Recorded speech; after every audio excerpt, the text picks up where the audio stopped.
अब मोनोडेंटेट की एग्जाम्पल में हमारे पास वाटर है। अब इस वाटर में ऑक्सीजन है जो कि क्या कर रहा है, लोन पेयर ऑफ इलेक्ट्रॉन को डोनेट कर रहा है। तो ये क्या हो गया, मोनोडेंटेड लिगेंड, यानी किसी लिगेंड के मॉलिक्यूल में अगर सिर्फ एक डोनर एटम हो तो उसे हम मोनोडेंटेड कहते हैं। अमोनिया में नाइट्रोजन कर रहा है पेयर ऑफ इलेक्ट्रॉन को डोनेट, साइनाइड में कार्बन करेगा पेयर ऑफ इलेक्ट्रॉन को डोनेट। हैलोजेंस तो सारे हैं ही खुद, क्योंकि क्लोरीन, क्लोरो, ब्रोमो, आयोडो वो खुद ही सिंगल है तो वो खुद ही पार्टिसिपेट करते हैं, ठीक है। नाइट्रेट ग्रुप में नाइट्रोजन डोनेट करता है, ठीक है। तो ये सब क्या कहलाएंगे, मोनोडेंटेड लिगेंड्स, क्योंकि इनमें एक ही एलिमेंट है जो कि पेयर ऑफ इलेक्ट्रॉन को डोनेट कर रहा है। मल्टी डेंटेड लिगेंड क्या होते हैं, वो लिगेंड जिनमें दो या दो से ज़्यादा डोनर एटम मौजूद होते हैं इलेक्ट्रॉन पेयर के, उन्हें हम मल्टी डेंटेड कहते हैं। मिसाल के तौर पर ये ऑक्जिलेट आयन है, यही वाला C2O4 को हमने इसका स्ट्रक्चर बना दिया। अब इसमें ये ऑक्सीजन भी पेयर ऑफ इलेक्ट्रॉन को डोनेट करेगा और ये ऑक्सीजन भी, तो इसमें दो एटम हो गए जो कि पेयर ऑफ इलेक्ट्रॉन को डोनेट कर रहे हैं, इसलिए ये क्या कहलाएगा, बाइडेंटेड लिगेंड। बाइडेंटेड मतलब दो एटम है इसमें डोनर।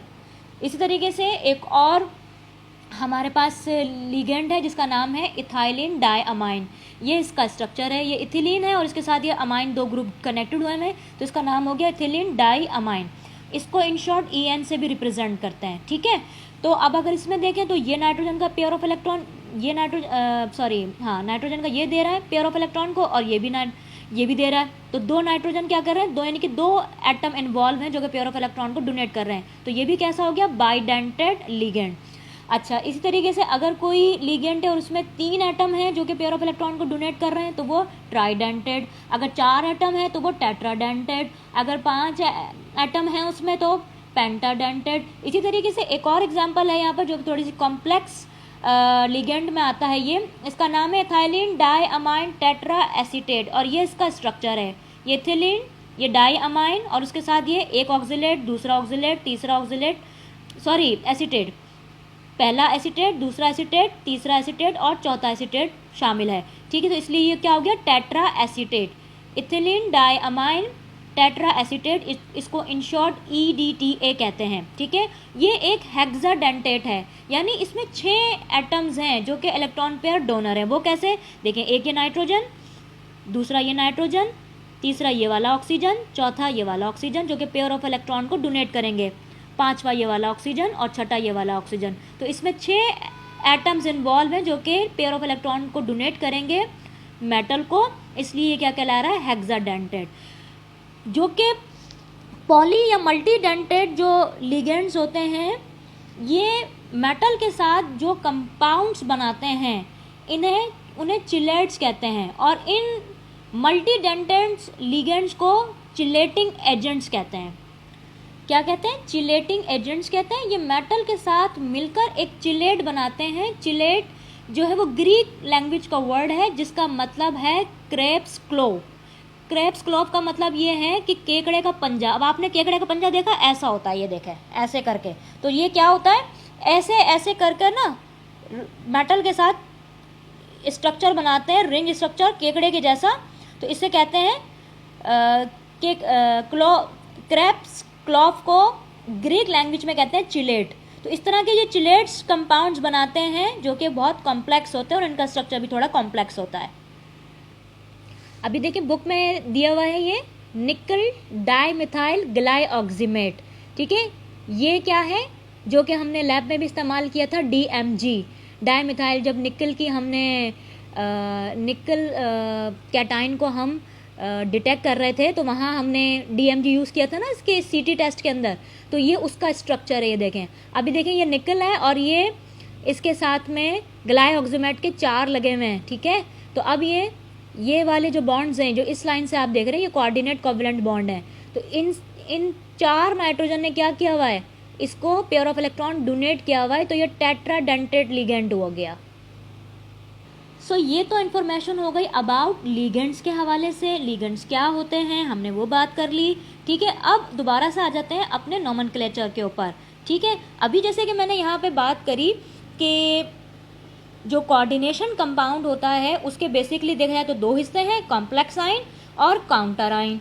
कॉम्प्लेक्स आयन में ट्रांजिशन मैटर और लिगेंड शामिल है हमारा, जबकि काउंटर आयन ये कोई भी मेटालिक कैटायन हो सकता है जो कि अल्कली मेटल या अल्कलाइन अर्थ मेटल्स में हो सकता है, लाइक सोडियम, पोटाशियम, ठीक है, पोटाशियम हो सकता है, सोडियम हो सकता है, लिथियम हो सकता है, रुबिडियम हो सकता है, ठीक है। और एनाइन में यहाँ पे कोई भी हमारा एनाइन आ सकता है, लाइक हाइड्रोक्साइड आयन आ सकता है, हैलोजन में से कोई सा भी आ सकता है, ठीक है। ये काउंटर आयन है जो कि इस कॉम्प्लेक्स आयन के चार्ज को न्यूट्रल करने के लिए, उसके चार्ज को ख़त्म करने के लिए इस्तेमाल किए जाते हैं। तो अगर अब देखा जाए, इसको भी कॉम्प्लेक्स आयन को फर्दर दो में डिवाइड किया गया है, यानी दो पार्ट्स पे कंसिस्ट करता है। काउंटर आयन भी दो तरह के होते हैं। तो देखा जाए तो एक कोऑर्डिनेशन कंपाउंड जो है उसके कितने हिस्से हो गए, टोटल 4।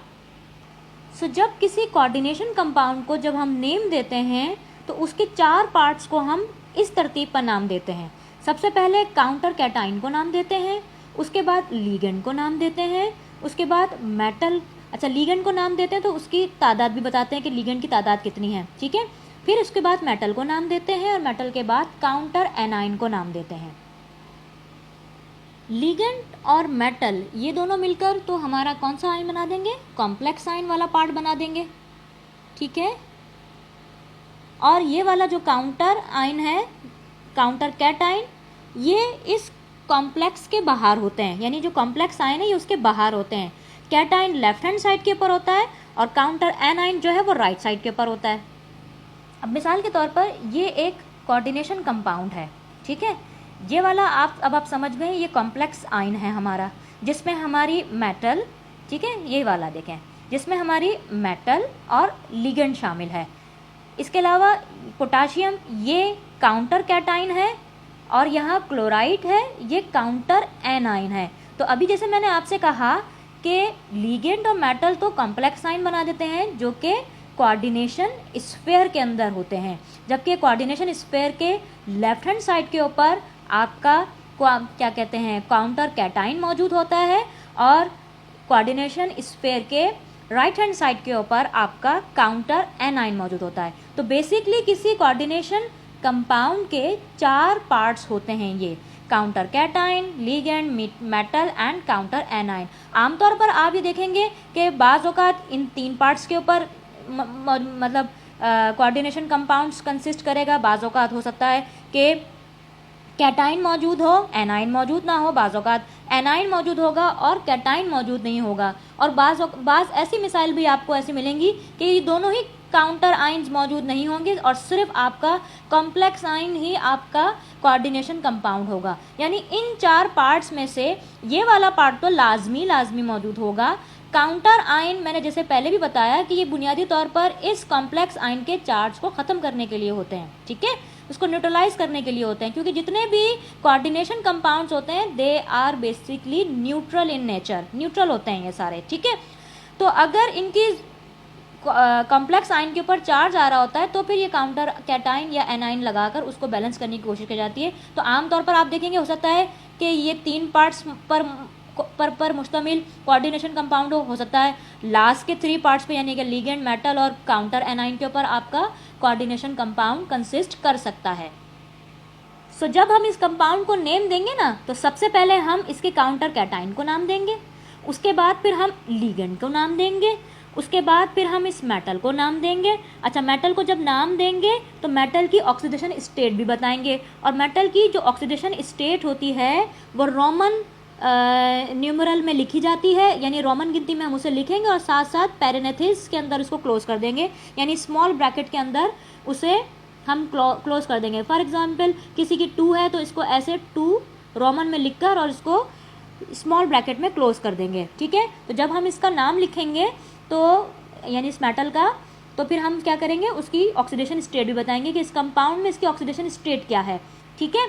और फिर सबसे आखिर में हम इस काउंटर एनाइन का नाम लिखेंगे। तो ये तो हो गया बुनियादी पैटर्न ऑफ नेमिंग के किस किस को पहले नाम दिया जाता है। अच्छा, लिगेंड में जैसे अभी यहाँ पर हमारे पास एक ही तरह का लिगेंड है, बाज़ औक़ात किसी कंपाउंड में ऐसा भी होगा कि दोनों ही तरह के लिगेंड हो, यानी न्यूट्रल लिगेंड भी मौजूद हो और नेगेटिव लिगेंड भी मौजूद हो, या हो सकता है एक से ज़्यादा न्यूट्रल लिगेंड मौजूद हो या एक से ज़्यादा नेगेटिव लिगेंड मौजूद हो।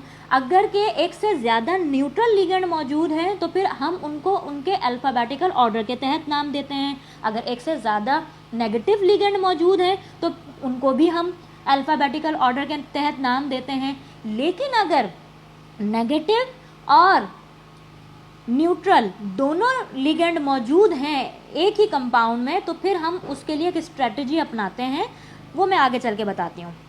आपकी जो बुक है ना वो पुरानी हो गई है और उसमें बहुत पुराने कुछ रूल्स जो हैं जो अब नहीं चलते, ठीक है। मॉडर्न सिस्टम में ये है कि अगर नेगेटिव और न्यूट्रल दोनों लिगेंड मौजूद हों तो अल्फ़ाबेटिकल ऑर्डर के तहत नाम देते हैं, बस जो पहला अल्फ़ाबेटिकली आ रहा है पहले उसको नाम लिखा जाता है। लेकिन आपकी बुक में थोड़ा सा इसको पुराने रूल्स के मुताबिक है, उसके मुताबिक ये है कि अगर इस कॉम्प्लेक्स आयन के ऊपर चार्ज आ रहा हो, चाहे पॉजिटिव हो या नेगेटिव हो, ठीक है, अगर इस कॉम्प्लेक्स आयन के ऊपर चार्ज आ रहा है तो पहले हम नेगेटिव लिगेंड को नाम देंगे और उसके बाद न्यूट्रल लिगेंड को नाम देंगे। लेकिन अगर कॉम्प्लेक्स आयन के ऊपर कोई चार्ज नहीं है, वो न्यूट्रल है, तो फिर हम पहले न्यूट्रल लिगेंड को नाम देंगे और फिर नेगेटिव लिगेंड को नाम देंगे। फिर से समझा देती हूँ इसी बात को कि अगर इस कॉम्प्लेक्स आयन के ऊपर चार्ज आ रहा होगा तो पहले हम इस नेगेटिव उसको नाम लिगेंड को नाम देंगे और फिर न्यूट्रल लिगेंड को नाम देंगे। लेकिन अगर कोई चार्ज नहीं होगा तो फिर क्या करेंगे, जब कोई चार्ज नहीं होगा तो पहले न्यूट्रल लिगेंड को नाम देंगे। ये मैं 1 2 1 2 से कर रही हूँ, यानी कि पहले इसको नाम देंगे और फिर इसको नाम देंगे। लेकिन अगर कोई चार्ज नहीं होगा तो फिर पहले न्यूट्रल लिगेंड को नाम देंगे और फिर नेगेटिव लिगेंड को नाम देंगे। ये मैंने नंबर डाल दिया कि 1 और 2। जब कोई चार्ज होगा, यानी इसको चार्ज कह लें ऐसे, जब चार्ज होगा तो पहले नेगेटिव लिगेंड को फिर न्यूट्रल लिगेंड को नाम देंगे। जब चार्ज नहीं होगा तो पहले न्यूट्रल लिगेंड को और फिर नेगेटिव लिगेंड को नाम देंगे। बस ये ध्यान में रखें।